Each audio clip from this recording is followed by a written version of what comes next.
Hidup TV mempersembahkan Oase Rohani Katolik yang dibawakan oleh para imam Keuskupan Agung Jakarta. Selamat menyaksikan. Salam damai sahabat Oase Rohani Katolik yang terkasih. Apa kabarnya Anda semua hari ini? Semoga kita semua dalam keadaan baik dan penuh dengan sukacita.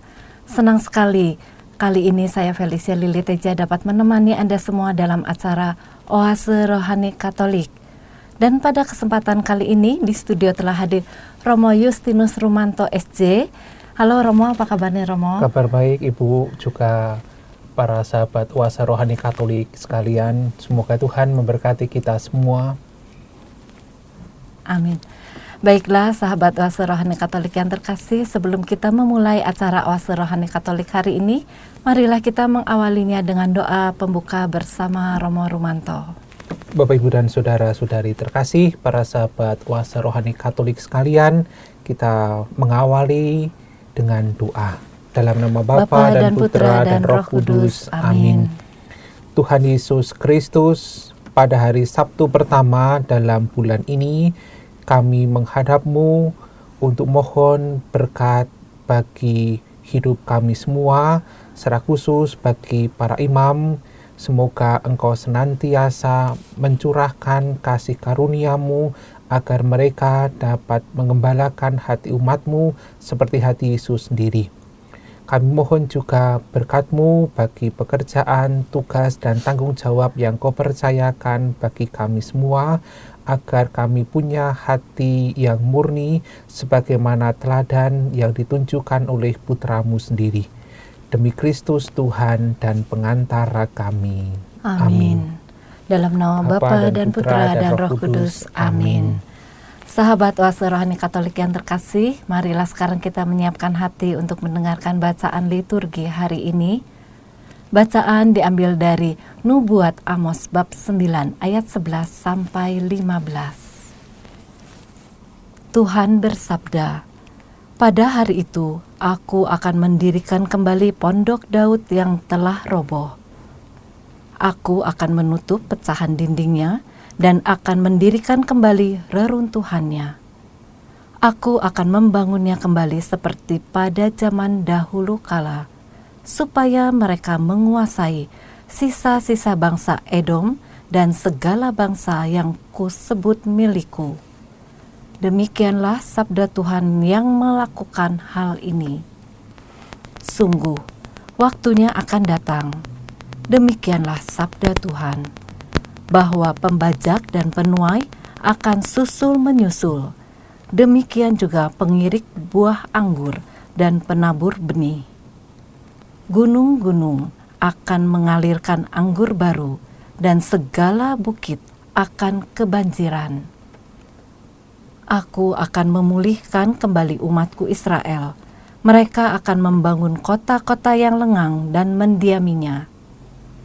Mereka akan menanami kebun-kebun anggur dan minum anggurnya. Mereka akan membuat kebun buah-buahan dan makan buahnya. Maka aku akan menanam mereka di tanah mereka, dan mereka tidak akan dicabut lagi dari tanah yang telah kuberikan kepada mereka." Sabda Tuhan Allahmu. Demikianlah sabda Tuhan. Syukur kepada Allah. Sahabat Oase Rohani Katolik yang terkasih, marilah kita menanggapi bacaan yang telah kita dengar dengan mazmur tanggapan. Tuhan berbicara tentang damai kepada umat-Nya. Tuhan berbicara tentang damai kepada umat-Nya. Aku ingin mendengar apa yang hendak difirmankan Allah. Bukankah Ia hendak berbicara tentang damai kepada umat-Nya dan kepada orang-orang yang dikasihi-Nya, supaya mereka jangan kembali kepada kebodohan?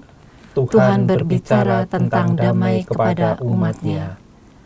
Kasih dan kesetiaan akan bertemu, keadilan dan damai sejahtera akan berpelukan. Kesetiaan akan tumbuh dari bumi, dan keadilan akan merunduk dari langit. Tuhan berbicara tentang damai kepada umat-Nya. Tuhan sendiri akan memberikan kesejahteraan, dan negeri kita akan memberikan hasil. keadilan akan berjalan di hadapannya, dan damai akan menyusul di belakangnya. Tuhan berbicara tentang damai kepada umat-Nya. Sahabat Oase Rohani Katolik yang terkasih, marilah sekarang kita menyiapkan hati untuk mendengarkan bacaan Injil hari ini. Bacaan diambil dari Injil Yesus Kristus menurut Matius, bab 9 ayat 14 sampai 17. Haleluya, haleluya, haleluya. Haleluya, haleluya, haleluya. Domba-dombaku mendengar suaraku, sabda Tuhan. Aku mengenal mereka dan mereka mengikuti aku. Haleluya, haleluya, haleluya. Tuhan sertamu Dan sertamu juga. Inilah Injil Yesus Kristus menurut Matius. Dimuliakanlah Tuhan.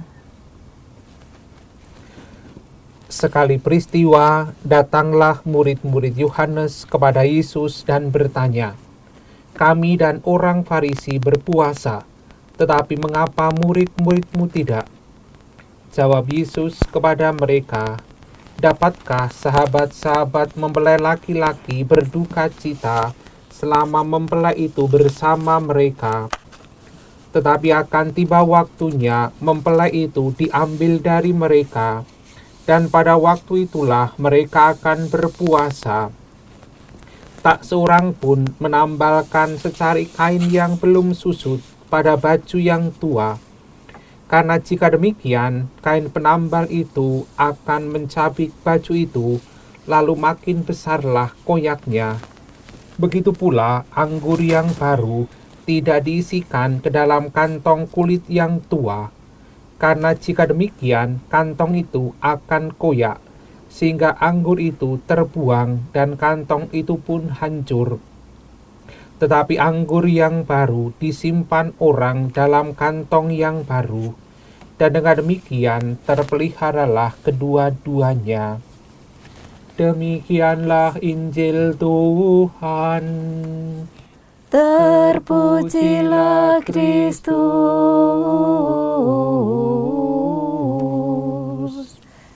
Sahabat Oase Rohani Katolik yang terkasih, baru saja kita mendengarkan bacaan Injil untuk hari ini.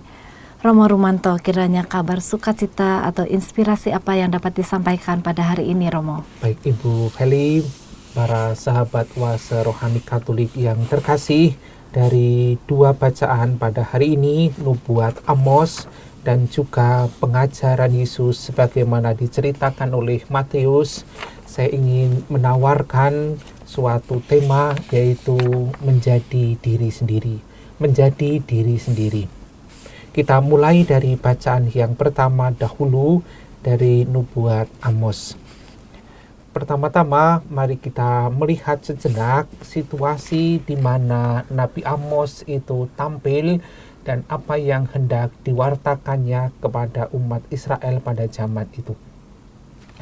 Nabi Amos tampil ketika situasi Israel ada dalam situasi yang sangat makmur. Secara ekonomi, mereka menikmati kemakmuran karena negara-negara besar yang ada di sekitarnya itu dalam keadaan yang lemah, sehingga praktis tidak ada ancaman dari pihak musuh. Oleh karena itu, kerajaan Israel pada zaman Amos dapat mengembangkan diri, dapat bertumbuh dan dapat membangun masyarakat, sehingga situasi ekonomi juga menjadi sangat baik. Mereka hidup dalam suasana yang nyaman. Juga tidak ada ancaman. Perlu kita ketahui bersama, pada zaman itu antar kerajaan selalu berperang satu sama lain. Jadi kita bisa mendengar dalam banyak kisah dalam Perjanjian Lama bagaimana raja yang satu melawan raja yang lain, atau kerajaan yang satu melawan kerajaan yang lain. Tetapi pada zaman Amos ketika dia tampil, itu kerajaan Israel praktis tidak mengalami ancaman dari negara-negara sekitar, karena kerajaan-kerajaan sekitar atau negara-negara sekitar itu justru mereka sedang sangat lemah karena menghadapi macam-macam persoalan sendiri. Jadi sekali lagi, situasi yang dihadapi oleh umat Israel adalah situasi hidup yang makmur secara ekonomi dan secara politik aman karena tidak ada ancaman dari luar. Tetapi apa masalah yang dihadapi oleh umat Israel? Masalah utama yang dihadapi oleh umat Israel adalah ada dua paling tidak. Yang pertama adalah kenyamanan dan ketidakadilan. Ya, kenyamanan, karena semuanya berjalan dengan sangat baik. Secara ekonomi juga cukup kaya, maju, dan mapan, maka mereka merasa nyaman. Apa akibatnya kalau orang merasa nyaman, atau negara atau masyarakat merasa nyaman? Akibatnya adalah mereka tidak mau berubah, atau mereka tidak lagi mau peduli kepada orang lain, karena semuanya berjalan dengan sangat baik, sangat indah. Mereka menikmati banyak hal yang baik, maka mereka juga tidak mau peduli pada orang lain, sibuk dengan dirinya sendiri, atau membuat macam-macam aturan yang rumit, membuat macam-macam peraturan yang rumit, khususnya bagi orang lain, bagi pihak lain, bagi masyarakat yang lebih bawah, supaya tidak mengancam kondisi kenyamanan yang dinikmati khususnya dari kalangan penguasa, entah itu penguasa negara, raja, dan para pejabat kerajaan, maupun juga pejabat agama, imam-imam atau alim ulama, pejabat-pejabat agama di kerajaannya. Macam-macam aturan dibuat supaya tidak mengancam kenyamanan. Tidak jarang itu pun juga terjadi pada zaman kita ini. Kalau kita tidak hati-hati dalam lingkungan hidup bersama dalam masyarakat maupun dalam lingkungan hidup menggereja, kalau sudah merasa sangat nyaman, bisa jatuh dalam masalah-masalah seperti yang dahulu dialami oleh umat Israel atau kerajaan Israel pada zaman Amos. Entah itu menjadi sibuk dengan diri sendiri, atau menikmati kenyamanan, kemudahan bagi dirinya sendiri, lalu menjadi tidak peduli dengan orang lain, ataupun juga membuat macam-macam aturan-aturan untuk menjagai kenyamanan ini supaya orang lain tidak bisa menikmati, atau supaya tidak merasa terancam oleh hal-hal yang baru. Ini gejala yang selalu akan berulang dalam kehidupan sejarah. Itu masalah yang pertama, tentang kenyamanan. Lalu masalah yang kedua adalah ketidakadilan. Amos adalah nabi yang menyerukan dan memperjuangkan keadilan sosial. Mengapa? Karena pada zamannya orang-orang kaya, raja, dan para pejabat itu menindas rakyat. Ada kritik yang sangat tajam yang disampaikan oleh Nabi Amos kepada para pejabat, dan tidak jarang bahkan pejabat agama pun turut serta di dalam korupsi besar yang dilakukan oleh pejabat kerajaan. Maka Amos mengkritik. Salah satu kritiknya misalnya, para saudagar itu sengaja menimbun barang sehingga nanti di masyarakat mengalami kelangkaan, lalu ketika mereka menjual akan menaikkan harga sehingga orang-orang miskin menjadi sangat kesulitan untuk menikmati atau memenuhi kebutuhan dasar mereka. Dan kebijakan para saudagar, orang-orang kaya, pejabat ini yang berlaku tidak adil, sekali lagi juga turut didukung oleh pejabat agama, karena mereka biasanya juga sangat dekat dengan para pejabat negara, menikmati keuntungan atas ketidakadilan atau korupsi yang dilakukan oleh para pejabat negara. Oleh karena itu, Amos mengatakan bahwa tidak ada ibadah yang sejati tanpa keadilan. Tidak ada ibadah yang sejati tanpa keadilan. Ibadah di sini kita artikan bukan pergi ke bait Allah atau pergi ke sinagoga atau kita berdoa atau macam-macam tindakan yang suci. Bukan itu yang pertama-tama. Tapi yang dipahami mengenai ibadah adalah taat dan tunduk kepada Allah. Sikap mendengarkan Allah. Sikap tunduk kepada Allah. Tidak ada ibadah yang sejati tanpa adanya keadilan. Bahkan lebih keras lagi, percuma orang melakukan ibadah tetapi tidak melakukan keadilan. Percuma orang melakukan ibadah, kalau ibadah di sini artinya adalah macam-macam ritual keagamaan.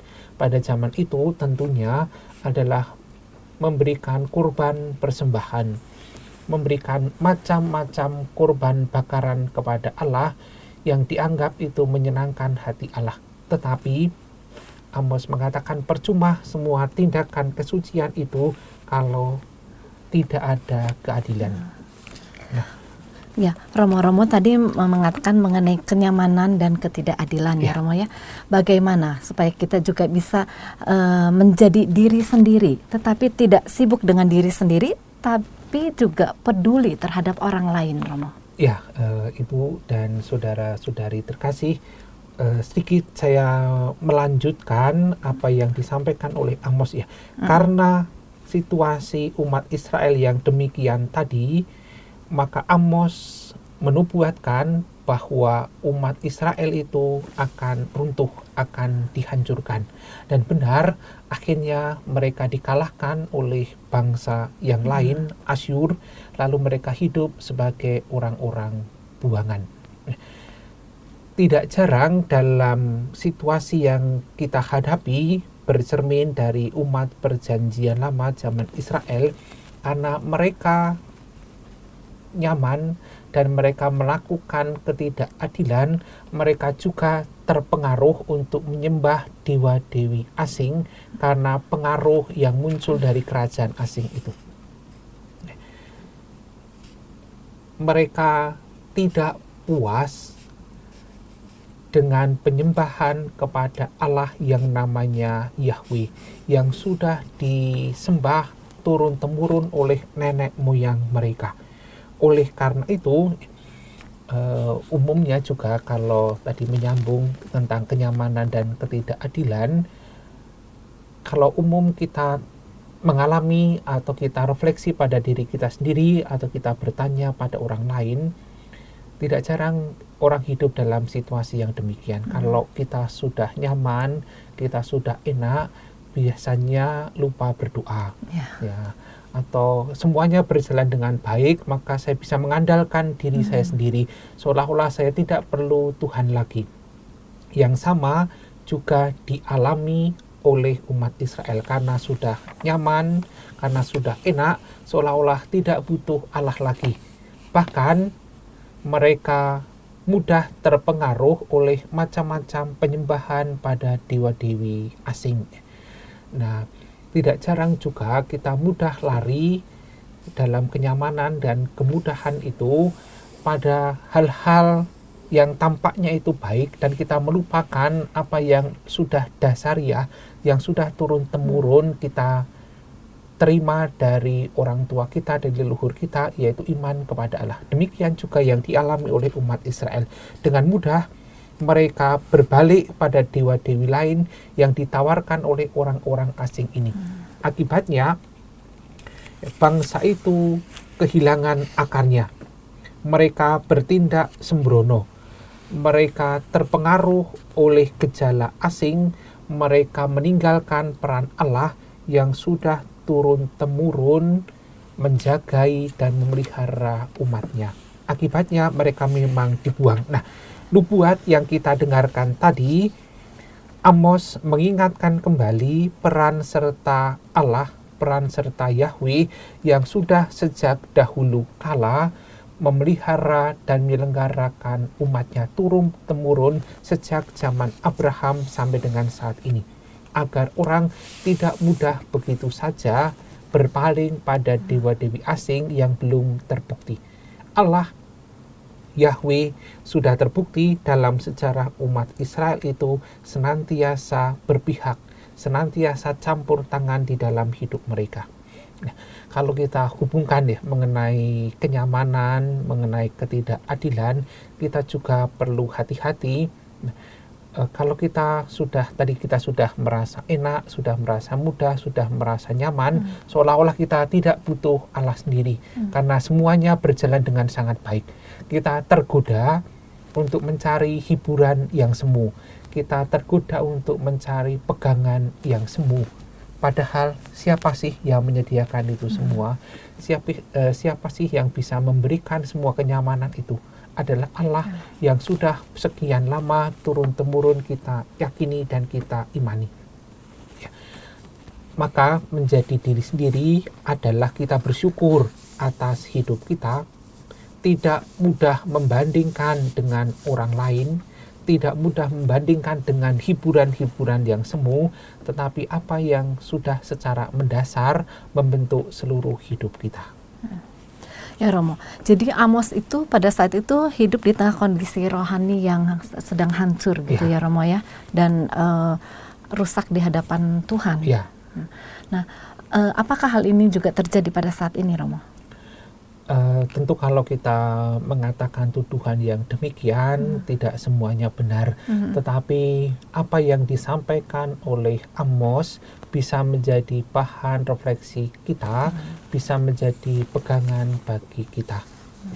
Amos mengkritik orang yang ada dalam situasi yang nyaman, yang mudah, yang serba enak, yang serba berkecukupan.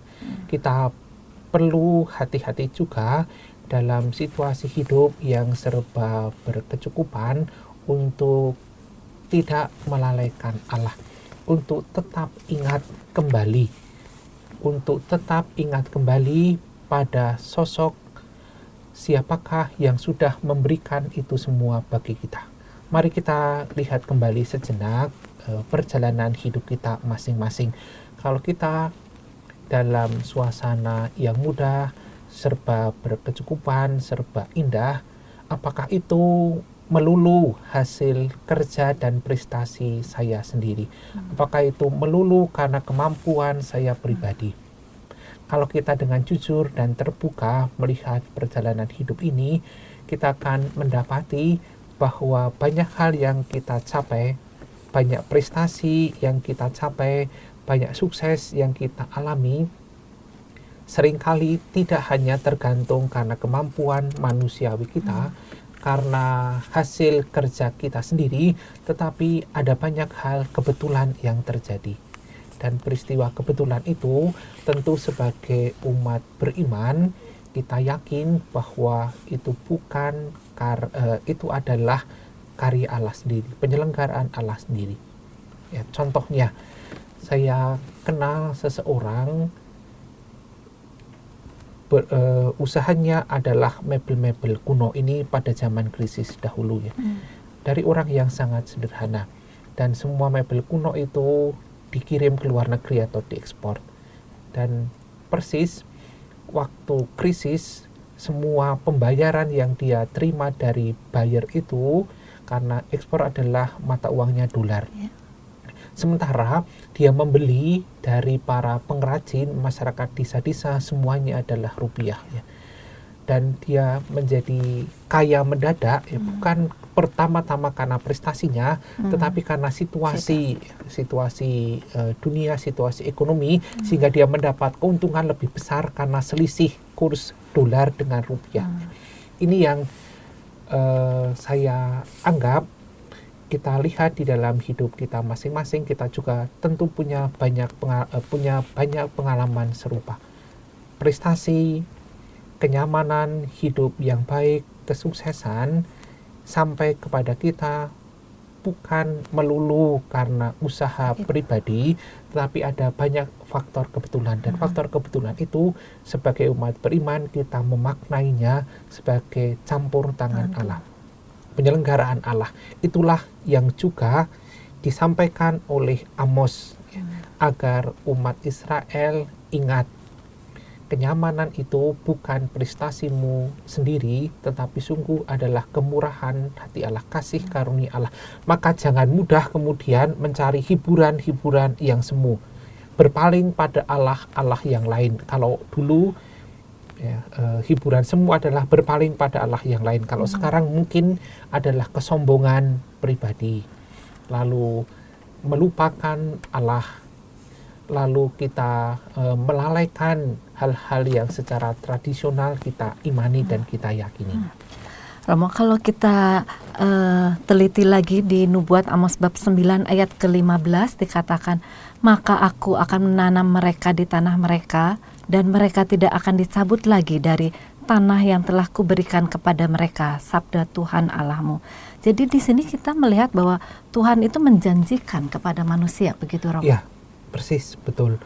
Setelah umat Israel mengalami kesulitan, dibuang ya karena melupakan Allah, ternyata Allah itu tetap mengasihi. Allah tidak membiarkan umatnya menderita terus-menerus, maka Allah sendiri yang akan tetap campur tangan meskipun sudah berdosa, meskipun sudah menyimpang. Allah sendiri yang akan mengembalikan mereka. Itu dipakai dengan perumpamaan tadi. Aku, Allah, akan menanam mereka di tanah mereka, dan mereka tidak akan dicabut lagi dari tanah yang akan kuberikan kepada mereka. Setelah umat dibuang, akhirnya Allah memulihkan kembali, menuntun mereka ke tanah yang mereka punya, yang dijanjikan oleh Allah sendiri. Allah tidak tega membiarkan umatnya itu terus-menerus mengalami penderitaan. Ya, Allah tetap mengangkat manusia walaupun manusia telah berdosa, ya. Ya, Allah kita adalah Allah yang menyembuhkan dan memulihkan. Walaupun kita manusia berdosa, tapi Tuhan akan mengangkatnya. Ya. Baiklah sahabat Oase Rohani Katolik yang terkasih, kita akan jeda sejenak untuk merenungkan apa yang telah disampaikan oleh Romo Rumanto. Kita akan kembali di sesi yang kedua dalam acara yang sama, Oase Rohani Katolik. Hidup TV mempersembahkan Oase Rohani Katolik yang dibawakan oleh para imam Keuskupan Agung Jakarta. Selamat menyaksikan. Halo sahabat Oase Rohani Katolik yang terkasih, jumpa kembali kita dalam acara Oase Rohani Katolik di sesi yang kedua. Anda masih ditemani oleh Romo Justinus Rumanto SJ dan saya Felicia Lili Teja. Bagi saudara-saudari yang terkasih, jika Anda mempunyai pertanyaan atau ingin sharing iman, Anda dapat mengirimkannya melalui SMS ke nomor 082210361555 atau dapat juga mengirimkannya melalui email ke alamat email kami di orkkaj@yahoo.com.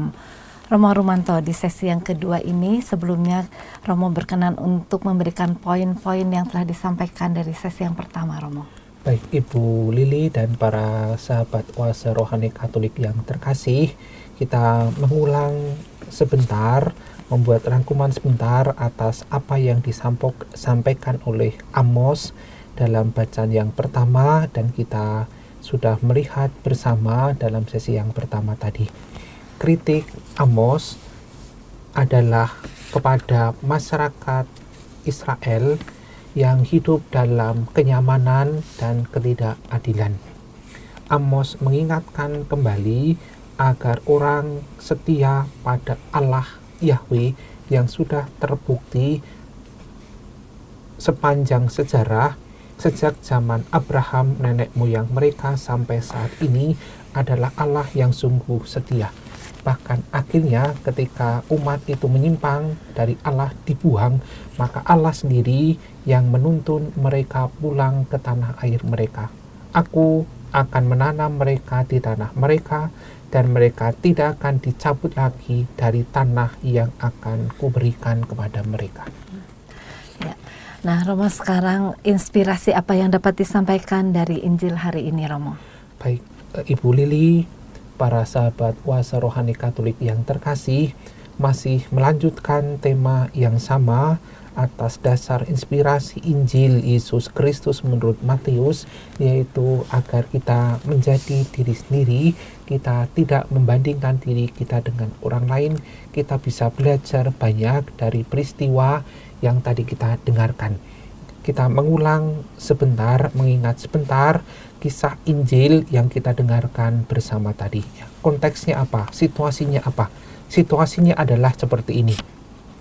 Sekali peristiwa, murid-murid Yohanes dan murid-murid Yohanes datang kepada Yesus dan bertanya, "Kami dan orang Farisi berpuasa, tetapi mengapa murid-muridmu tidak?" Murid-murid Yohanes datang kepada Yesus dan bertanya, "Kami dan orang Farisi berpuasa, tetapi mengapa murid-muridmu tidak?" Dari sini kita bisa menyimpulkan bahwa memang ada kebiasaan berpuasa di kalangan orang-orang Yahudi pada zaman Yesus. Dan memang ada banyak alasan orang berpuasa. Entah itu karena sedang berduka cita, entah karena punya nasar atau niat tertentu, atau karena tindakan tobat, dan juga macam-macam waktu yang ditentukan untuk berpuasa. Kita sekarang dalam tradisi gereja Katolik juga punya kebiasaan berpuasa setiap Prapaskah, dan juga ada banyak kebiasaan di mana orang melakukan puasa karena niatnya sendiri. Di agama-agama lain juga ada kebiasaan dan tradisi puasa dengan macam-macam maksud dan kehendak. Maka kita bisa mengandaikan atau menyimpulkan bahwa pada waktu itu murid-murid Yohanes dan juga orang-orang Farisi sedang berpuasa, tetapi murid-murid Yesus tidak berpuasa. Lalu apa jawaban Yesus? Ini jawaban Yesus. Dapatkah sahabat-sahabat mempelai laki-laki berduka cita selama mempelai itu bersama dengan mereka? Akan tiba waktunya mempelai itu diambil dari mereka, dan pada waktu itulah mereka akan berpuasa. Apa maksudnya? Yesus masih ada di tengah-tengah mereka, di tengah-tengah para muridnya. Oleh karena itu mereka tidak berpuasa. Nanti ketika mempelai itu diambil dari tengah-tengah para murid, pada waktu itulah akan berpuasa. Ya, kapan mempelai itu diambil? Yaitu ketika Yesus sengsara dan wafat. Pada waktu itulah para murid Yesus akan berpuasa. Nah, penegasan jawaban ini dipertegas lagi oleh Yesus. Jawaban Yesus kepada para murid Yohanes itu dipertegas lagi. Tak seorang pun menambalkan secarik kain yang belum susut pada baju yang tua. Karena jika demikian, kain penambal itu akan mencabik baju itu, lalu makin besarlah koyaknya. Begitu pula anggur yang baru tidak diisikan ke dalam kantong kulit yang tua. Karena jika demikian, kantong itu akan koyak, sehingga anggur itu terbuang dan kantong itu akan hancur. Apa maksudnya penegasan ini? Maksudnya adalah apa yang ditanyakan oleh murid-muridnya Yohanes itu tidak tepat. Orang punya waktu dan saatnya sendiri. Tidak perlu membanding-bandingkan satu sama lain. Perumpamaan yang disampaikan oleh Yesus adalah agar orang tidak risau. Ada waktu dan tempatnya sendiri-sendiri. Waktu itu memang para murid Yesus belum waktunya berpuasa, tetapi akan tiba waktunya bahwa mereka akan berpuasa. Romo, kalau di sini kita juga dapat melihat bahwa orang Farisi ini membangga-banggakan puasa mereka sendiri, ya Romo, dan juga menyalahkan murid Yesus karena tidak berpuasa. Nah, bagaimana sikap Yesus itu sendiri? Ya, dari jawaban yang disampaikan oleh Yesus tadi, Yesus tidak mengkritik balik para murid Yohanes yang bertanya atau orang-orang Farisi yang berpuasa ya, Yesus sama sekali tidak mencela mereka. Yesus tidak mengkritik cara hidup mereka, tetapi yang dilakukan oleh Yesus adalah ada waktunya sendiri murid-murid Yesus akan berpuasa. Jadi kita melihat ini kebesaran hati Yesus dan kebijaksanaan hati Yesus. Dia tidak mencela, dia tidak mengkritik atas apa yang dilakukan oleh para murid Yohanes dan orang-orang Farisi, tidak merendahkan dan tidak melecehkan mereka, tetapi Yesus juga tidak membela mati-matian para muridnya. Yesus hanya mengatakan bahwa ada waktu dan saatnya sendiri. Sekarang memang saatnya orang-orang Farisi, murid-murid Yohanes berpuasa, tetapi para murid Yesus juga nanti akan ada saat sendiri. Jadi di sini Tuhan Yesus juga mengajarkan supaya kita itu jangan iri terhadap orang lain ya Romo ya. Ya. Romo, kalau ini yang disampaikan di Matius 9 ayat 16, tak seorang pun menambalkan secari kain yang belum susut pada baju yang tua. Karena jika demikian, kain penambal itu akan mencabik baju itu, lalu makin besarlah koyaknya. Maksudnya apa nih Romo ayat ini? Ya, ayat ini menjadi penegasan atas jawaban Yesus dan disampaikan dengan perumpamaan orang tidak mungkin menambal baju yang tua dengan kain yang baru. Karena ukurannya itu pasti berbeda, umur kain itu juga berbeda, nanti akibatnya lebih buruk lagi. Ya, baju yang tua akan semakin terkoyak sehingga tidak bisa digunakan lagi. Menegaskan jawaban yang disampaikan sebelumnya. Pertanyaan murid-murid Yohanes itu tidak pada tempatnya. Mengapa tidak pada tempatnya? Karena orang punya waktu dan saatnya sendiri. Ya, Romo, bagaimana ini kita bisa mempraktekkan hal ini dalam kehidupan kita sehari-hari, Romo? Ya, Ibu Lili dan para sahabat kuasa rohani Katolik yang terkasih, satu hal yang dapat kita pelajari dan dapat menjadi bahan refleksi kita dari bacaan-bacaan hari ini adalah sikap membandingkan. Karena tindakan ini, sikap ini juga tidak jarang ada pada kita sendiri ya. Sangat mudah kita membandingkan orang lebih kaya daripada saya, orang lebih cantik daripada saya, orang hidupnya lebih mudah daripada saya, orang hidupnya lebih nyaman daripada saya. Kadang saya mendapat komentar seperti ini, wah lebih enak jadi romo ya, tidak repot ya, daripada jadi bapak keluarga atau ibu rumah tangga harus mikir pekerjaan, mikir anak. Terus saya mengatakan loh, kan mau jadi romo juga siapapun boleh ya. Nanti saya juga kadang membandingkan, wah lebih enak ya jadi bapak atau jadi itu daripada ngurusi orang lain masih dicela lagi ya. Sikap ini bisa terjadi pada siapapun juga. Kita mudah sekali membandingkan hidup kita dengan orang lain. Tapi ini tidak adilnya. Ini buruknya. Apa buruknya? Apa tidak adilnya? Kalau kita membandingkan diri kita dengan orang lain, pasti yang kita bandingkan adalah sisi yang lebih enak yang kita lihat. Orang itu hidupnya lebih mudah, ya, lebih enak jadi misalnya jadi dokter daripada jadi pekerja di sini, atau lebih enak menjadi punya usaha sendiri daripada karyawan dan macam-macam. Jadi yang kita tidak adilnya adalah yang kita lihat adalah sesuatu yang enaknya saja dari orang yang menjadi sasaran perbandingan kita. Ini tidak adilnya, ini tidak fairnya, tidak seimbangnya. Yang kita bandingkan hanya sesuatu yang tampaknya mengenakkan dari orang yang menjadi sasaran perbandingan saya. Tetapi saya tidak melihat seluruh hidupnya secara utuh. Jadi hanya persepsi saya sendiri, tidak keutuhan seluruh hidup orang itu.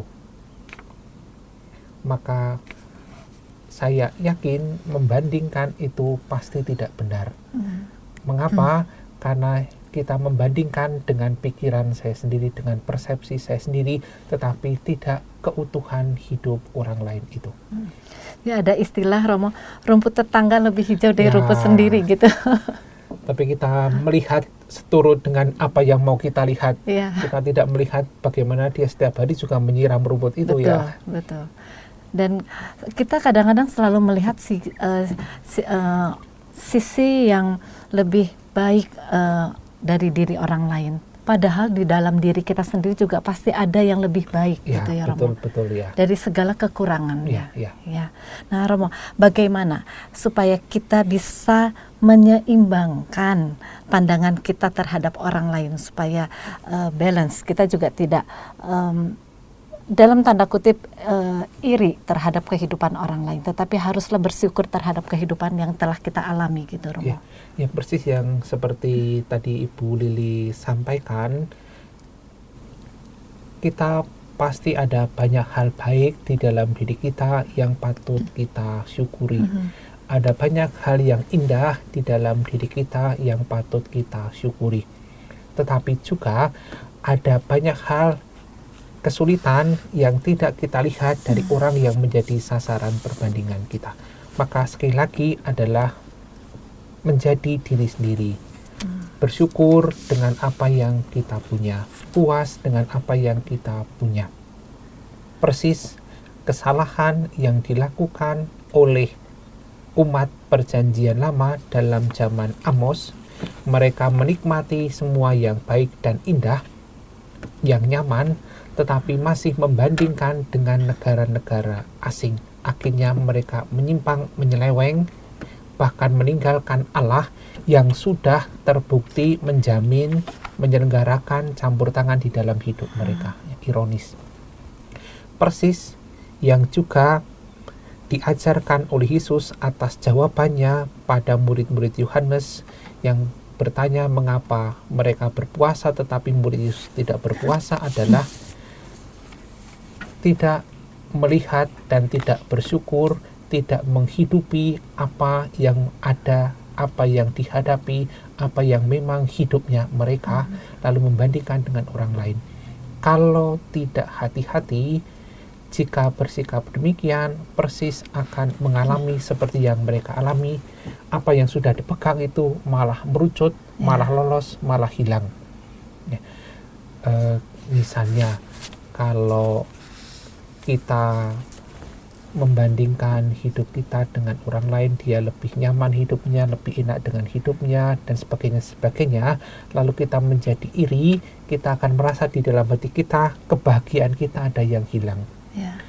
Ada damai di dalam diri kita yang hilang. Ada sukacita di dalam hati kita yang hilang. Dan itulah apa yang kita punya, apa yang sudah kita pegang itu justru merucut, justru lolos, justru hilang oleh sebab kita membandingkan dengan orang lain. Sebaliknya, coba perhatikan lagi, kalau kita bersyukur, kita berterima kasih, maka ada damai yang tinggal di dalam hati kita. Ada sukacita yang tinggal di dalam hati kita, dan kita merasa hidup kita lebih ringan, lebih nyaman, lebih enak, lebih sukacita, lebih damai, daripada kita membandingkan seolah-olah ada beban yang menekan kita. Ya, Romo, kalau kita menyinggung soal bersyukur, Romo, ada orang mengatakan mereka misalnya mengeluhkan soal kesusahannya karena dia pun juga tidak bersyukur. Lalu kita mengatakan, kamu harus tetap bersyukur dalam keadaan situasi apapun. Lalu orang itu mengatakan, kamu enak aja, kamu tidak mengalaminya. Nggak gampang loh bersyukur dalam hal kesusahan. Bagaimana kita menyikapi hal seperti ini, Romo? Ya, memang pertama-tama kita perlu dari dalam keluar. Ya. Tidak mudah untuk menerima nasihat orang di dalam situasi yang demikian. Maka seperti yang tadi Ibu Lili sampaikan, tentu maksudnya bukan kita mau menasihati orang lain, tetapi lebih kita membangun sikap, bagi diri kita sendiri. Ya. Saya kira begini, setiap orang punya ketakutan dan kesulitan sendiri-sendiri, siapapun itu. Orang-orang yang kita anggap itu sudah sangat mapan, sudah sangat nyaman, pasti punya ketakutan dan kesulitan sendiri. Entah itu misalnya kita lihat figur Paus ya, Paus Fransiskus. Beliau pasti juga punya ketakutan dan kesulitan dengan dirinya sendiri. Figur uskup dimanapun juga pasti juga ada ketakutan dan kesulitan sendiri dengan hidupnya sendiri. Figur imam siapapun saya juga punya ketakutan dan kesulitan sendiri dengan hidup. Atau orang-orang lain yang kita punya, Ibu Lili juga pasti punya, para sahabat oase rohani Katolik semua juga pasti punya. Kita semua punya kesulitan dan punya ketakutan sendiri-sendiri. Tetapi saya senang itu dengan perumpamaan ini. Waktu saya kecil dulu, waktu kuliah itu sering main ke Dufan ya, main roller coaster itu ya, dan itu kan menakutkan ya, berayun ke sana kemari, dan kita pasti juga tidak bisa melawan atau menghilangkan ketakutan dan kesulitan yang kita punya.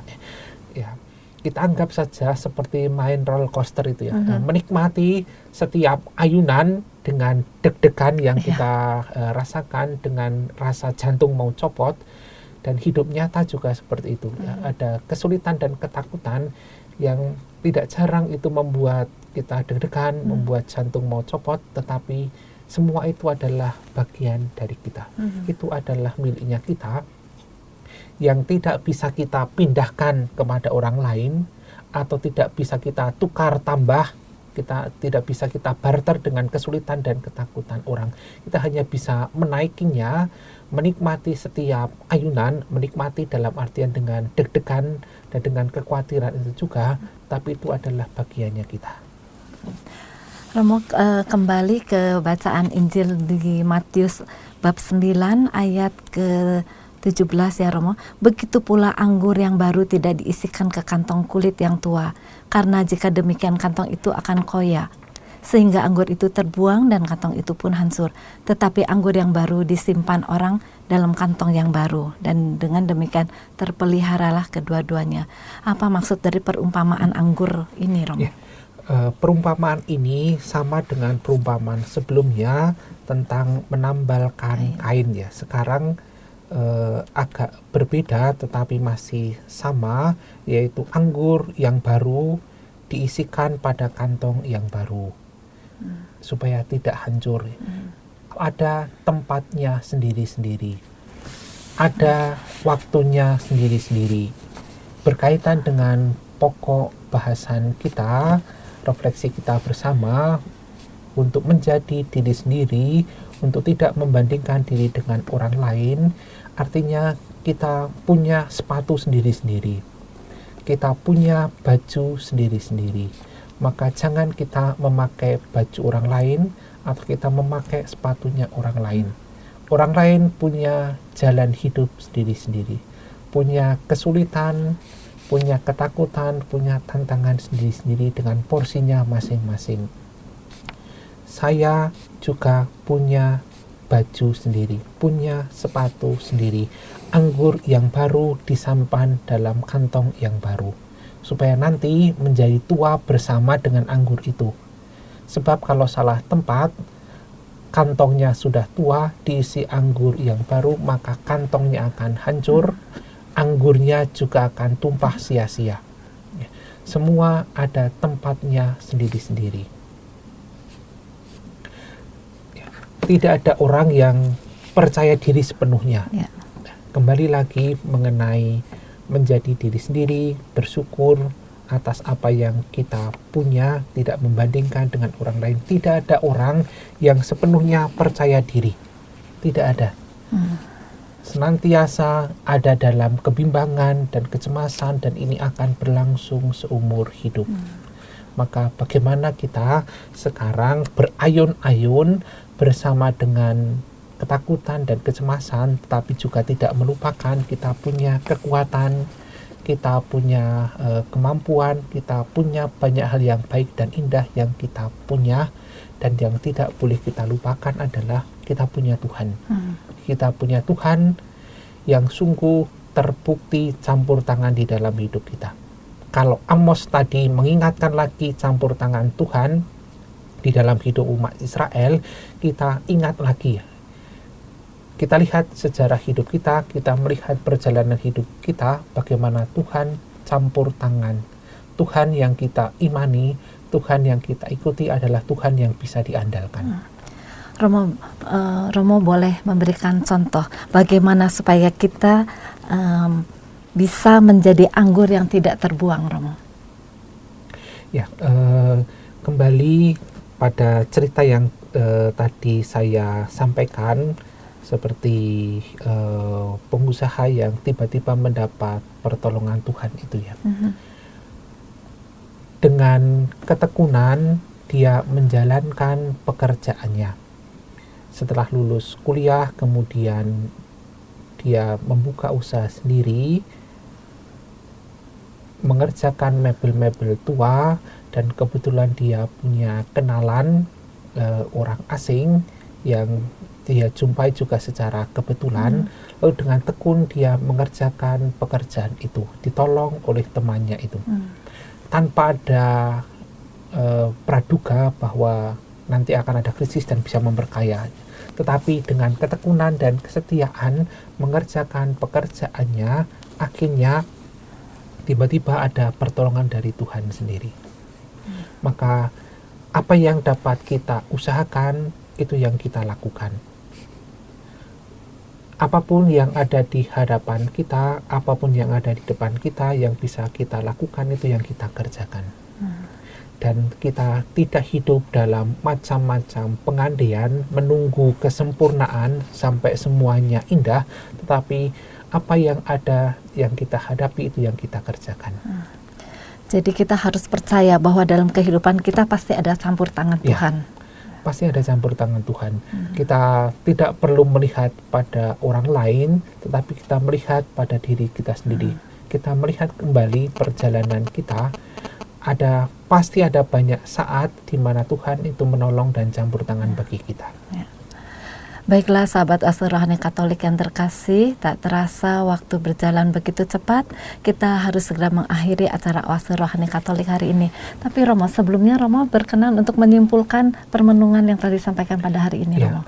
Ibu Lili, para sahabat Asuh Rohani Katolik yang terkasih, dari bacaan-bacaan yang kita dengarkan pada hari ini ada beberapa hal menarik yang dapat kita simpulkan menjadi bahan refleksi kita bersama. Yang pertama adalah peringatan dari Nabi Amos, khususnya kalau kita sekarang mengalami situasi yang sama, yaitu hidup yang enak, hidup yang nyaman, supaya kita tetap waspada, kita tetap hati-hati, jangan sampai kenyamanan dan kemudahan yang kita nikmati bersama mudah menggelincirkan kita untuk melupakan Tuhan. Kita ingat kembali bahwa itu semua terjadi sampai kepada kita alami bukan karena jasa kita, tetapi karena Tuhan yang memberikannya kepada kita. Lalu yang kedua, apa yang disampaikan oleh Yesus dalam pengajaran melalui perumpamaan, yaitu agar kita percaya pada diri kita sendiri dan percaya pada Allah. Jangan mudah kita membandingkan diri kita dengan orang lain. Siapa yang dapat kita percaya, siapa yang dapat kita andalkan, hanya ada dua, yaitu diri kita sendiri dan Tuhan. Hanya kita sendiri dan hanya Tuhan yang bisa kita pegang selamanya. Baiklah sahabat Oase Rohani Katolik yang terkasih, kita akan segera mengakhiri acara Oase Rohani kali ini.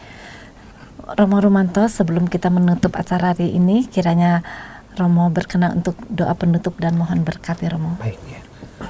Para sahabat Oase Rohani Katolik yang terkasih, mari kita mengakhiri renungan kita sekaligus kita mohon berkat Tuhan. Dalam nama Bapa dan Putra dan Roh Kudus. Amin. Allah Bapa yang kekal dan kuasa, kami bersyukur atas kasih karunia dan penyertaan-Mu. kami sudah Kau terangi dengan sabdamu, maka bimbinglah kami agar kami senantiasa setia pada bimbingan dan jalan-Mu, supaya kami tidak hanyut oleh semangat dunia yang cenderung menjauh daripada-Mu. Semoga Engkau menerangi hati dan budi kami dengan Roh Kudus-Mu sendiri dan menuntun seluruh perjalanan hidup kami demi Kristus Tuhan dan pengantara kami. Amin. Tuhan sertamu Dan sertamu juga. Semoga kita semua, keluarga, tugas, tanggung jawab, dan orang-orang yang kita doakan senantiasa dilimpahi dengan berkat Allah yang Maha Kuasa, Bapa dan Putra dan Roh Kudus. Amin. Yesus tidak ingin ada umatnya yang hilang, tapi Ia ingin umatnya itu ibarat anggur baru yang disimpan dalam kantong yang baru, sehingga tidak ada yang hilang satupun. Terima kasih Romo Rumanto atas permenungan yang telah disampaikan pada hari ini. Terima kasih juga Ibu Lili. Kiranya apa yang telah disampaikan oleh Romo Rumanto dapat memberikan semangat, inspirasi, dan sukacita bagi kita semua. Akhir kata, Romo Justinus Rumanto SJ dan saya Felicia Lili Teja mohon pamit undur diri. Salam persatuan dalam kebinekaan. Kita Bhinneka, kita Indonesia. Demikianlah Oase Rohani Katolik yang dibawakan oleh para imam Keuskupan Agung Jakarta. Tuhan memberkati.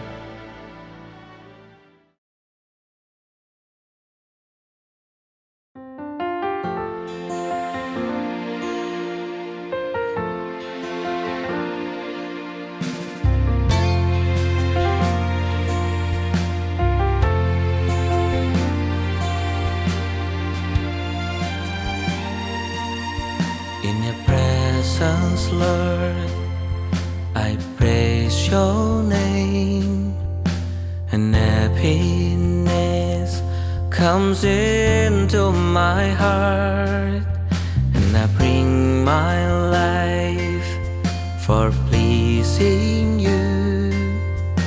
The moment I serve others in need, can I show my love without giving? Since you teach me for being a man for others, can I love you more now, seeing their sadness, than the love is a story of life. So I ask you the heart of loving, for I need to show them you care.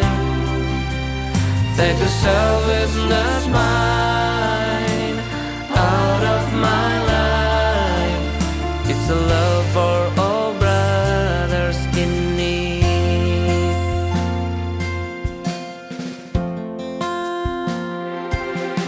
And I bring my life for pleasing you.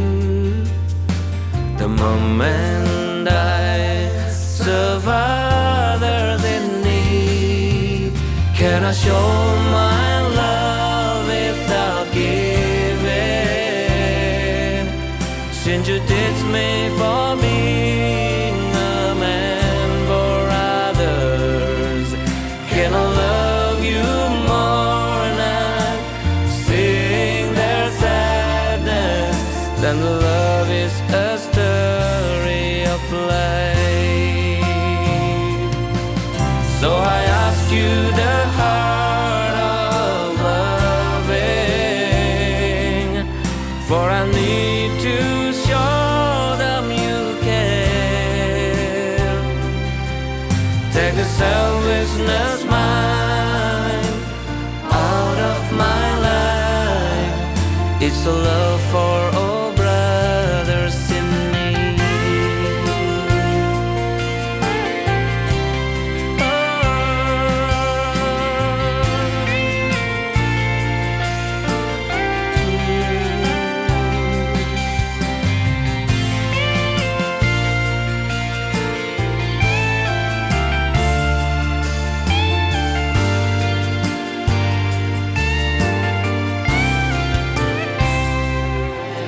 It's a love for